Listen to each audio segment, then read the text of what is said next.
자, 삼성전자 2.7%, 하이닉스 2.2%. 제가 뭐라고 했죠? 제가 오른다고 네, 반갑습니다. 차트 도령입니다. 이제 해제라는 말을 하면 떨어지기 때문에 이게 정말 마법 같은 말이기 때문에 좀 삼가하도록 하겠습니다. 점심 먹고 올라오니까 삼성전자랑 하이닉스가 많이 올라와 있더라고요. 오전만 해도 7천억 정도 매도를 하고 있었는데 5천억 가량 매수해주면서 현재는 2천억 매도 중에 있습니다. 제가 코스닥은 버린 게 아닙니다. 코스닥을 어떻게 풀어갈지, 이게 지수를 별도로 해드려야 될지 아니면 코스피랑 같이 묶어야 될지가 고민이라서 이 부분은 조금만 기다려주시면 감사하겠습니다. 자, 우선 현재 자리에 관해서 말씀을 드리자면 삼성전자는 21선을 밟고서 반등이 나오고 있고요. 어제 오후부터 강하게 말아 올려줬죠. 현재 정배열을 만들어 가고 있기 때문에 크게 걱정할 건 없다는 생각이고요. 61선의 돌파가 관건이겠죠. 이거 돌파하면은 다음 저항으로 30만원 1차 목표가 또한 30만원이 되겠습니다. 하이닉스 보게 되시면 170만원 위로 올라와 있는 모습입니다. 하이닉스도 삼성전자와 마찬가지로 정배열 만들러 가는 모습이죠. 삼성전자와 다르게 상단의 61선이랑 이격이 상당히 큰 모습입니다. 61선 자리가 200만원쯤이 되니까 제가 말씀드렸던 저항 188만원에서 190만원, 여기 1차 체크하시고 2차 저항 200만원 확인해 주시면 될 것 같습니다. 간단하게 저항은 이 정도가 될 것 같아요. 이제 트레이딩 뷰에서 보도록 할 건데요.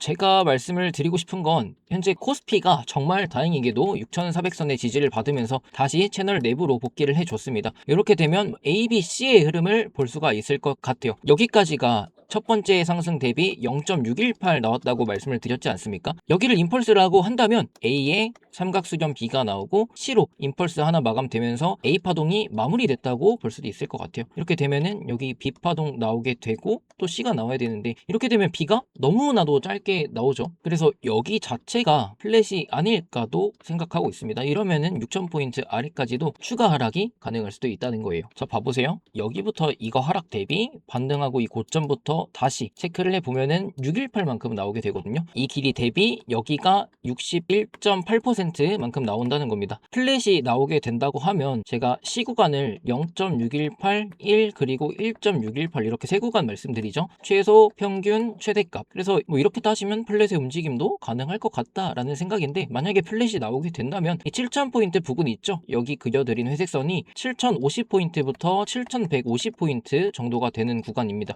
여기에서 저항 맞고 좀 내려올 확률이 높아질 것 같아요. 이렇게 내려오고 하나 그리면서 마지막 상승을 한번 보여줄 수가 있다는 거죠. 이렇게 보나 뭐 저렇게 보나 혹은 이렇게 내려왔다가 올라가나 결국에 올라갈 수는 있다는 겁니다. 아직까지 제가 생각하는 이 최소값은 달성하지 않은 상태예요. 우선 7400포인트 위로 상회를 해주는 게 중요하니까 앞으로의 흐름이 어떻게 흘러갈지 체크를 해주시면 될 것 같습니다. 다음에 삼성전자 보도록 할 건데요. 자, 삼성전자 보게 되시면 26만 3,500원에 위치하고 있습니다. 제가 보는 저항이 이 추세선의 상단부 여기가 30만원 정도가 되고요. 그리고 하단에 위치한 구간 28만 5천원 정도 두 번 저항 맞은 자리죠. 여기를 차트 크게 보시면 앞에 구간에서 지지를 많이 받았던 자리입니다. 그래서 이 구간을 또 체크를 해봐야 될 것 같아요. 어쨌든 지금 두 번을 저항을 맞았기 때문에 두 번째 고점 자리를 찔러주면서 이 상단에 맞붙이고 내려왔다면 큰 저항은 아니다라고 생각을 했을 텐데 두 번이나 저항을 맞았기 때문에 지금 반등이 나온다면 그 또한 저항으로 작용할 확률이 좀 높다고 생각을 합니다. 그리고 또 지금 자리도 저항이라고 할 수가 있거든요. 단기적인 흐름에서 봤을 때 26만원 구간에서 지지를 많이 받아주지 않았습니까? 그래서 지금 자리는 한 번 더 눌리면서 추세선의 하단부를 체크할 수 있다, 이렇게 보시면 될 것 같습니다. 삼성전자는 30만원 구간을 얼마나 빠르게 터치해 주느냐가 중요할 것 같아요. 이 구간을 안착하느냐 못하느냐에 따라서 이 추가 상승이 결정이 될 것 같습니다. 30만원 잘 체크해 주시고 하단으로 내려오게 된다면 24만원 부근 확인해 주시면 됩니다. 다음으로 하이닉스 설명드릴 건데, 자, 하이닉스 보게 되시면 170만원 자리는 항상 저항이었죠. 한 번, 두 번, 세 번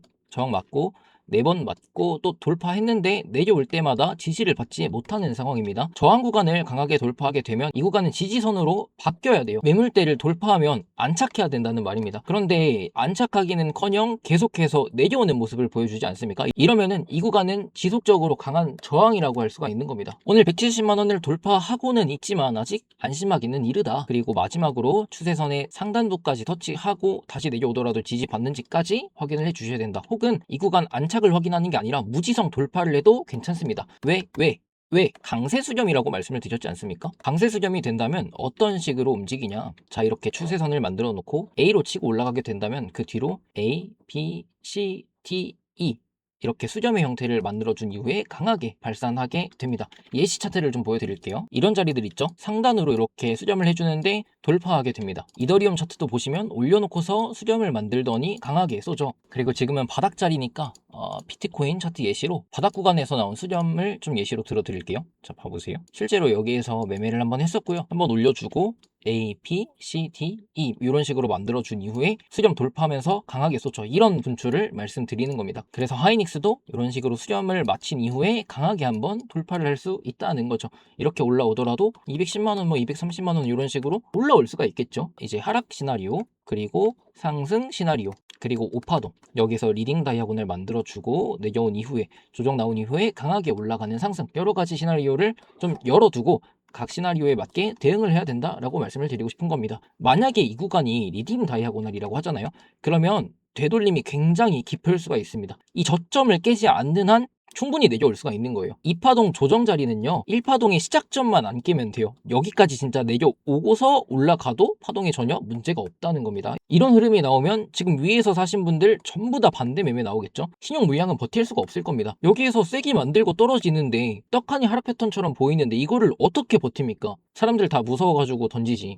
그러면 또 세력이 받아먹고서 강하게 치고 쭉쭉 올리는 거죠. 이 시나리오는 이제 전고점을 넘어가는 350에서 400 가는 이런 장기 시나리오로도 볼 수가 있겠죠. 하이닉스는 추세선을 한번 밟고서 또 반등을 해주기 때문에 이런 구간들 잘 체크해 주시면 됩니다. 내려오게 된다면 좀 많이 열려 있어요. 지금 변동성이 굉장히 큰 상황이잖아요. 그러니까 조심하시면 좋겠습니다. 잘라낼 자리는 빠르게 잘라내고 받아도 되는 자리는 무섭더라도 한번 받아보는 게 좋은 겁니다. 만약에 제가 이런 자리에서 매수 예정이라고 해볼게요. 여기에서 사고 이제 잘라낼 자리가 이 정도가 될 겁니다. 그러면 아무리 음봉이 이렇게 꽂히더라도 충분히 사볼만 하지 않나요? 이 자리에서 얼마나 비빌지는 모르지만 정확한 지지 라인이라고 한다면 충분히 추세 전환하면서 다시 올라갈 수 있는 자리잖아요. 그러니까 이렇게 치고 올라갈 때 급하게 매수를 하는 게 아니라 오르더라도 이렇게 돌파하고 안착하는 자리 혹은 돌파할 때 힘을 보고 산다거나 미리미리 계획을 세워두고서 그에 맞게 실행하는 것이 좋은 매매인 겁니다. 틀려도 상관없어요. 잃어도 상관없어요. 항상 벌 수 있는 게 어디 있습니까? 저도 계속 잃고 벌 거를 반복하는 건데 아무리 잘하는 사람도 익절과 손절을 반복하는데 어느 누가 그렇게 승률 100%를 유지할 수가 있겠습니까? 그리고 코스닥 마지막으로 말씀드리도록 할 건데 제가 마지막 코스닥 브리핑 영상에서 말씀드렸던 구간이 여기죠. 이 널널하게 잡으면 770포인트, 위에 지지받아야 되는 구간 800포인트, 이 박스 안에서는 어디에서든 반등 나와도 상관없다라고 말씀을 드렸던 것 같아요. 계속 지지받고 반등 나오고 반등 나오죠. 이 제 영상이 제일 좋은 점이 뭐냐, 쓸데없는 지지선을 만들어주는 게 아니라 필요한 자리에 관해서만 브리핑을 드립니다. 이런 자리들 봐보세요. 저항 계속 맞고 지지 계속 받고 있잖아요. 처음에 올라왔을 때도 저항 맞고 비비고 돌파하니까 지지 작용을 해주고, 이런 건 배워놓으면 평생 써먹을 수 있는 거예요. 이 지지와 저항 그릴 줄 알면은 주식에서만 적용이 되겠습니까? 코인에서도 적용이 되고 원자재에서도 적용이 되고 차트가 있으면 다 써먹을 수가 있는 거예요. 이런 게 또 차트의 장점이라고 할 수가 있겠죠. 코스닥은 당분간 박스권일 수가 있으니까 880포인트 그리고 900포인트 이 상단 회색 구간의 저항을 체크해 주시고 하단에 내려오게 되면은 마찬가지로 780에서 800포인트 구간 지지 구간만 확인해 주시면 될 것 같습니다. 아마 시간이 좀 걸리더라도 이 구간 돌파하면서 1000포인트 구간에서 한번 또 박스를 만들지 않을까 싶습니다. 너무 걱정하지 마시고요. 이번 주 남은 수목금 오늘부터 해서 남은 거래일 동안 이벤트가 매우 많습니다. 변동성 유의하시고요. 접근하시더라도 비중 최대한 적게 보수적으로 접근하시는 게 좋다는 생각입니다. 이번 영상은 여기까지 하고 저는 나스닥이랑 비트코인 영상으로 또 찾아뵙도록 하겠습니다.